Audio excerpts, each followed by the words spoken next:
नमस्कार, day to day news Bharat में मैं साक्षी चौहान आपका स्वागत करती हूं। चलिए बात कर लेते हैं खबर की। पंजाब के औद्योगिक शहर लुधियाना में सोमवार तड़के एक बहुत दर्दनाक और दिल दहला देने वाला हादसा सामने आया है। शहर के आरके रोड स्थित एक टूल फैक्ट्री में अचानक जहरीली गैस लीक होने से अफरा तफरी मच गई। गैस का असर इतना तेज था कि फैक्ट्री के अंदर काम कर रहे कई मजदूरदारों को संभलने तक का मौका नहीं मिला। इस हादसे में एक पिता और उसके बेटे समेत 3 लोगों की जो है मौत हो गई है, इसकी पुष्टि की जा रही है, जबकि कई जो है अन्य मजदूरदार जो है वो बेहोश हो गए। 2 मजदूरदारों की हालात जो है काफ़ी ज़्यादा गंभीर बताए जा रहे हैं और उनका इलाज अस्पताल में चल रहा है। प्राप्त जानकारी के अनुसार हादसा सोमवार सुबह करीब 2 बजे हुआ। उस समय फैक्ट्री में रात की शिफ्ट के दौरान नियमित रूप से काम कर जो था वो चल रहा था। मजदूरदार अपनी अपनी मशीनों पर काम कर रहे थे। प्रत्यक्षदर्शियों के अनुसार अचानक फैक्ट्री में एक हिस्से से गैस का रिसाव होना शुरू हो गया। कुछ ही मिनटों में जहरीली गैस पूरे परिसर में फैल गई और मजदूरदारों को सांस लेने में दिक्कत होने लगी। कई कर्मचारियों की आंखों में तेज जलन होने लगी, जबकि कुछ लोगों को चक्कर आने लगे।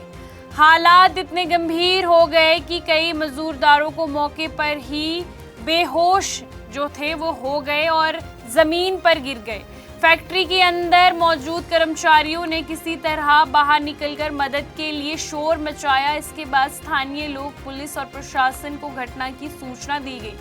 मौके पर मौजूद राहत टीम ने बेहोश मजदूरदारों को तुरंत अस्पताल पहुंचाया और कई मजदूरदारों को ऑक्सीजन सपोर्ट पर रखा गया। डॉक्टर की जो टीम थी वो लगातार घायलों को निगरानी में रखकर उनका इलाज कर रही है। हादसे में जान गंवाने वालों में मान सिंह और उनका बेटा अमित भी शामिल है। दोनों रोज की तरह काम करने के लिए फैक्ट्री में आया करते थे, लेकिन वापस घर नहीं लौटे। मान सिंह की बेटी रेनू ने बताया कि उसके पिता और भाई दोनों रात की ड्यूटी पर गए थे। परिवार को उम्मीद थी कि वे रोज की तरह सुबह घर लौट आएंगे, लेकिन काफी देर तक कोई फोन नहीं आया। जब परिवार ने कई बार संपर्क करने की कोशिश की और कई बार जवाब नहीं मिला तो वे खुद फैक्ट्री पहुंचे।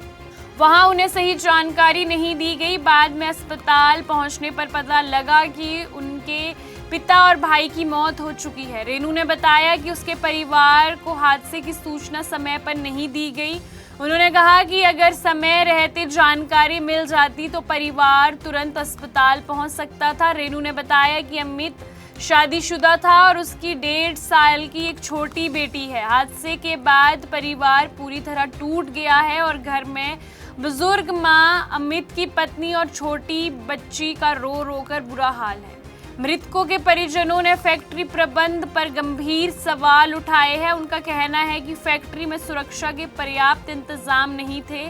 साथ ही हादसे के बाद भी प्रबंधन की ओर से कोई जिम्मेदार व्यक्ति परिवार से मिलने तक नहीं आया। परिजनों का आरोप है कि उन्हें पूरी घटना के बारे में स्पष्ट जानकारी नहीं दी गई थी।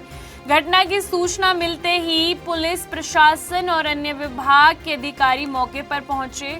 प्रशासन ने 3 लोगों की मौत की पुष्टि की है। साथ ही प्रशासन ने बताया कि हादसे में घायल हुए अन्य मजदूरदारों का इलाज जारी है और प्रशासन पूरी स्थिति में नजर बनाए हुए है। अधिकारियों के अनुसार फिलहाल ये स्पष्ट नहीं है कि फैक्ट्री में कौन सी गैस लीक हुई थी और रिसाव का वास्तविक कारण क्या था। प्रारंभिक जांच में ये सामने आ रहा है कि फैक्ट्री परिसर के अंदर एक बड़ा टैंक मौजूद था, जिसमें किसी प्रकार की रसायन या औद्योगिक सामग्री को संग्रहित किया जाता था।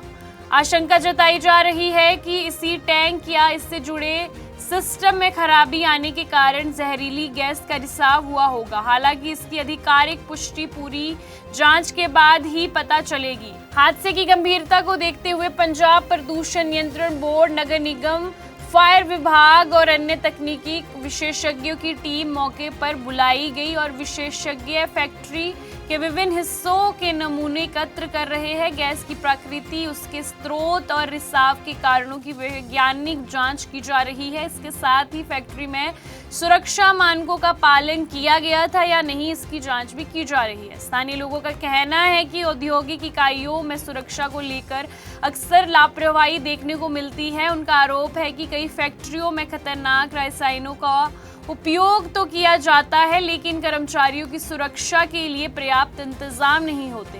इस घटना के बाद आसपास के लोगों में भी डर और चिंता का माहौल बना हुआ है।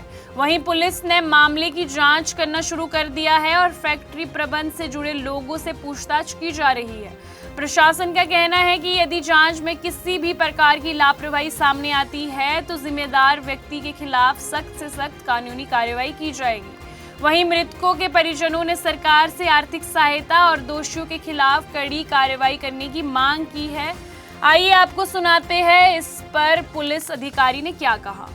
ਇੱਥੇ ਦੀਪ ਟੂਲਸ ਦੇ ਵਿੱਚ ਗੈਸ ਲੀਕ ਹੋਣ ਦੀ ਵਜ੍ਹਾ ਕਰਕੇ ਜਿਹੜੇ ਹੈਗੇ ਨੇ 3 ਬੰਦਿਆਂ ਦੀ ਡੈਥ ਹੋ ਚੁੱਕੀ ਹੈ ਤੇ 2 ਬੰਦੇ ਜਿਹੜੇ ਹੈਗੇ ਨੇ ਇੰਜਰਡ ਨੇ, ਉਹ ਹਸਪੀਟਲ ਦਾਖਲ ਨੇ ਤੇ ਬਾਕੀ ਜਾਂਚ ਕਰ ਰਹੇ ਆ। ਟੀਮਾਂ ਆ ਰਹੀਆਂ ਨੇ, ਪੋਲੂਸ਼ਨ ਬੋਰਡ ਆ ਰਿਹਾ ਤੇ ਹੈਲਥ ਵਾਲੇ ਆ ਗਏ ਨੇ ਤੇ ਐਸਡੀਐਮ ਮੈਮ ਤੇ ਹੋਰ ਸਾਡੀ ਫੋਰਸ ਜਿੰਨੀ ਵੀ ਆ ਗਈ, ਸਾਰਾ ਨੂੰ ਏਰੀਆ ਨੂੰ ਅਸੀਂ ਕਵਰ ਕਰ ਲਿਆ ਤੇ ਅੱਗੇ ਇਹਦੇ ਸੈਂਪਲ ਲੈਣੇ ਆ, ਜੋ ਹੈਗੀ ਆ ਕਾਰਵਾਈ ਕਰਕੇ ਤੇ ਇਨਵੈਸਟੀਗੇਟ ਕਰਾਂਗੇ।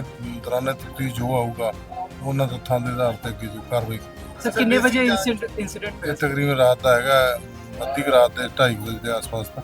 ਤੇ ਸਰ ਹੋਇਆ ਕਿਵੇਂ ਸੀ? ਬੇਸਿਕ ਜਾਂਚ ਕੀ ਆਇਆ ਸਰ? ਬੇਸਿਕ ਜਾਂਚ ਹਾਲ ਤਾਂ ਇਹੀ ਹੈ ਵੀ ਗੈਸ ਲੀਕ ਹੋਣ ਨਾਲ ਜਿਹੜਾ ਚੈਂਬਰ ਚੱਕਿਆ ਉਹਦੇ ਚੋਂ ਗੈਸ ਲੀਕ ਹੋਇਆ। ਗੈਸ ਲੀਕ ਹੋਣ ਨਾਲ ਇਮੀਡੀਏਟਲੀ ਉਹਨੇ ਇਫੈਕਟ ਕੀਤਾ ਤੇ ਬੰਦੇ ਬੇਹੋਸ਼ ਹੋ ਗਏ, ਉਹਨਾਂ ਨੂੰ ਹਸਪੀਟਲ ਲੈ ਗਏ ਤੇ ਉੱਥੇ ਜਾ ਕੇ 3 ਬੰਦੇ ਦੀ ਡੈਥ ਹੋ ਗਈ ਤੇ 2 ਇੰਜਰ ਨੇ। ਸਰ ਜਦੋਂ ਇੰਸੀਡੈਂਟ ਹੋਇਆ ਉਸ ਟਾਈਮ ਕਿੰਨੇ ਬੰਦੇ ਸੀਗੇ? ਉੱਥੋਂ ਫੈਕਟਰੀ ਚੱਲ ਰਹੀ ਸੀ ਇਹਨਾਂ ਦੀ, ਕਾਫੀ ਸੀਗੀ ਉਦੋਂ। ਜਿਹੜੇ ਉਹ ਨੇੜੇ ਜਿਹੜੇ ਸੀਗੇ ਉਹਨਾਂ ਨੂੰ ਇਫੈਕਟ ਕੀਤਾ, ਜਿਹੜੇ ਦੂਰ ਸੀ ਉਹਨਾਂ ਨੂੰ ਨਹੀਂ ਕੀਤਾ ਤੇ ਫਿਰ ਉਹਨਾਂ ਨੇ ਪ੍ਰੀਕਾਸ਼ਨਲੀ ਉਹਨੂੰ ਕਵਰ ਕੀਤਾ। ਸਰ ਜਿਵੇਂ ਆਸ-ਪਾਸ ਦਾ ਏਰੀਆ ਬੜਾ ਭੀੜ ਭਾੜ ਵਾਲਾ ਇਲਾਕਾ ਵਾ, ਕਿੱਦਾਂ ਦੀ ਸਿਚੁਏਸ਼ਨ ਹੈ? ਜਿਹੜੀ ਗੈਸ ਆ ਆਸ-ਪਾਸ ਤਾਂ ਨਹੀਂ ਕਿਤੇ? ਨਹੀਂ, ਆਸ-ਪਾਸ ਬਾਹਰ ਕਿਤੇ ਹੈ ਨਹੀਂ, ਸਾਰਾ ਏਰੀਆ ਆ ਕੇ ਸਮੇਂ ਸਿਰ ਪਹੁੰਚ ਕੇ ਏਸੀਪੀ ਇੰਡਸਟਰੀ ਏਰੀਆ ਇਹ ਤੇ ਸਾਰੀ ਫੋਰਸ ਨੇ, ਸਾਰੇ ਅਫਸਰ ਆ ਕੇ ਉਹਨੂੰ ਏਰੀਆ ਨੂੰ ਕਾਰਡਨ ਕਰਕੇ ਸਾਰਾ ਹੁਣ ਆਊਟ ਆਫ ਡੇਂਜਰ ਹੈ। ਇਸ ਟਾਈਮ ਕੋਈ ਐਸੀ ਗੱਲ ਨਹੀਂ। ਕਿੰਨੇ ਲੋਕਾਂ ਦੀ ਮੌਤ ਹੋਈ ਹੈ? 2-3 ਲੋਕਾਂ ਦੀ ਮੌਤ ਹੋਈ ਹੈ। ਪੈਨਿਕ ਹੋਣ ਦੀ ਜ਼ਿਆਦਾ ਜ਼ਰੂਰਤ ਨਹੀਂ ਹੈਗੀ ਜੋ ਤੇ ਬਾਕੀ ਜੇ ਇਹ 'ਚ ਕੀ ਕਾਰਵਾਈ ਹੈ, ਕੀ ਕਮੀਆਂ ਰਹੀਆਂ ਨੇ ਉਹਦੇ ਬਾਰੇ ਮੇਰੀ ਸਰ ਨੈਗਲੀਜੈਂਸ ਵੀ ਕਿਸੇ ਨੈਗਲੀਜੈਂਸ ਦੇ ਤੇ ਹੁਣ ਇਨਵੈਸਟੀਗੇਸ਼ਨ ਕੀ ਆਏਗਾ ਉਹਦੇ ਤੋਂ ਪਰਿਵਾਰਿਕ ਮੈਂਬਰ ਸਾਨੂੰ ਲੋਕ ਲਾ ਰਹੇ ਆ ਕਿ ਸਾਨੂੰ ਡੇਢ ਸਾਈਕਲ ਹੁਣ ਮਿਲ ਰਿਹਾ ਹੈ। ਕੋਈ ਇਹੋ ਜਿਹੀ ਗੱਲ ਨਹੀਂ, ਤੁਸੀਂ ਆਪ ਦੇ ਰਹੇ ਹੋ, ਤੁਸੀਂ ਕਿੱਥੇ ਖੜੇ ਹੋ ਤੁਸੀਂ ਦੇਖ ਲਓ, ਹੈ ਨਾ। ਇਹ ਆਪਾਂ ਇਹ ਹਲੇ ਰੋਪ ਲਾਉਣ ਦਾ ਟਾਈਮ ਨਹੀਂ ਹੈਗਾ, ਹਲੇ ਪ੍ਰੋਟੈਕਟ ਕਰਨ ਦਾ ਟਾਈਮ। ਥੈਂਕ ਯੂ, ਧੰਨਵਾਦ। यहाँ कंस्ट्रक्शन में हम क्वालिटी से नहीं खेलते हैं। यहाँ पे कंस्ट्रक्शन फील्ड से नहीं प्रिसीजन से हो रही है। तो genesis Heights project RERA approved है, एसबीआई अप्रूव्ड है, कंस्ट्रक्शन फुल स्विंग पे है। दैट मीन्स आपकी इन्वेस्टमेंट 100% सेफ है। तो चंडीगढ़ यहाँ से मात्र 4 मिनट, एयरपोर्ट 10 मिनट की दूरी पे, decathlon, DMart, KFC, McD, everything with in 2 minutes.